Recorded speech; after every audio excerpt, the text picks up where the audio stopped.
यानंतर बघूयात मुंबई आणि पुण्यातल्या बातम्या। विरारमध्ये गुंडांच्या 2 गटांमध्ये तुंबळ हाणामारी। मनवेलपाडा इथल्या मोहक सेटी परिसरातील घटना। हाणामारीचा व्हिडिओ सोशल मीडियावर व्हायरल।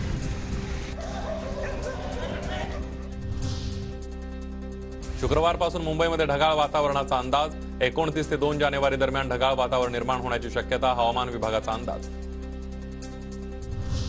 सततच्या दूषित हवामानामुळे मुंबईकरांमध्ये ब्रांकायटिस आणि न्यूमोनियाची लक्षणं। विषारू वायूमुळे श्वसनाचे रोग वाढतायत। मुंबईकरांची चिंता वाढली।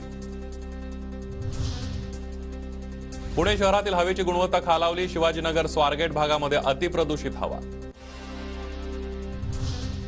मुंबई महानगरपालिकेच्या ढिसाळ कारभारामुळे 714 निविदा प्रक्रिया प्रलंबित। औषधं, दूध आणि अन्न पुरवठ्यासंदर्भातील काढण्यात आलेल्या निविदा प्रलंबित आहेत। मुंबई विद्यापीठाचा 7 फेब्रुवारीला वार्षिक पदवी प्रदान समारंभ।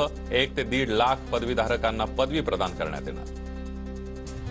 दादर आणि ठाणे रेल्वे स्थानकामध्ये विना तिकीट प्रवाशांवर कारवाई। 1309 प्रवाशांकडून 4 लाखांचा दंड वसूल।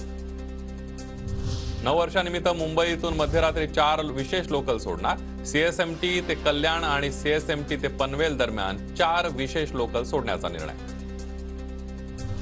पुणे शहरातील गणेशखिंड रस्त्यावर सुरू असलेल्या मेट्रो मार्गिकेचे 31 लाखांचं साहित्य चोरीला। अज्ञात चोरट्यांनी साहित्य चोरल्याचा प्रकार उघडकीला।